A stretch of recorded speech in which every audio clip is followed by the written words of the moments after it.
Hey guys, আমি অমিতাভ আর আপনারা দেখছেন স্পোর্টস লাভার অমিতাভ ইউটিউব চ্যানেল। তো গাইস, আজকের এই ভিডিওতে আবারও কিছু ট্রান্সফার রিলেটেড আপডেট দেবো ইন্ডিয়ান ফুটবলে। সেটা কিন্তু মেনলি মোহনবাগান সুপার জায়ান্টকে নিয়েই হবে।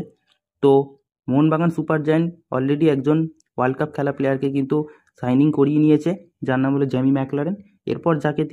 এরপর মোহনবাগান যাকে লক্ষ্য রেখেছে তার নাম হলো রুজবে চেসমি। তিনিও কিন্তু দুবারের ওয়ার্ল্ড কাপ পার্টিসিপেট করেছে।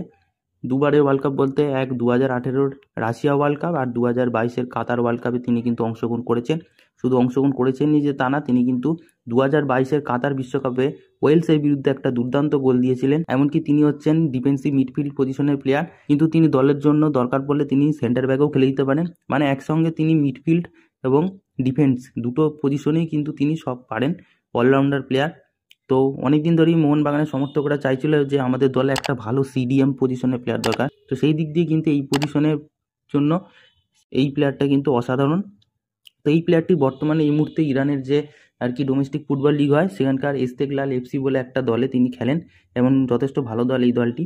তো এখন মোহনবাগানে নেওয়ার একটা চান্স আছে। দেখো, এর আগেও অনেকবার মোহনবাগান এনার সাথে কথাবার্তা বলেছে, এমনকি অফারও করেছে, কিন্তু ইনি সেভাবে অফারটাকে অ্যাকসেপ্ট করেনি, ইগনোর করে চলে গেছেন।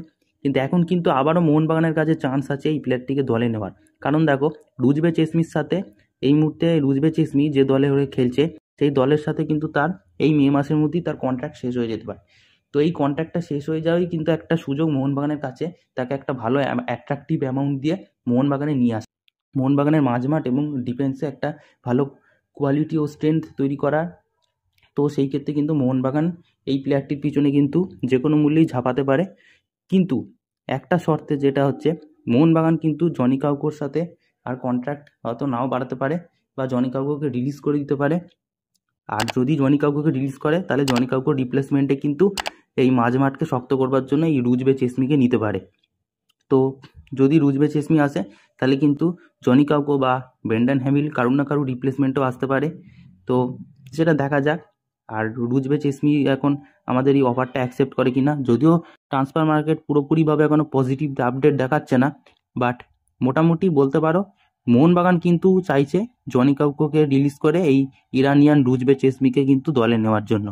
তো এ দেখো, এবার বিভিন্ন রকম নিউজ সোর্স বা এবং বিভিন্ন মোহনবাগানের সমর্থকরা বলছে হয়তো এই প্লেয়ারটি হয়তো মোহনবাগানের অফার ইগনোরও করে দিতে পারে বা অ্যাকসেপ্ট নাও করতে পারে।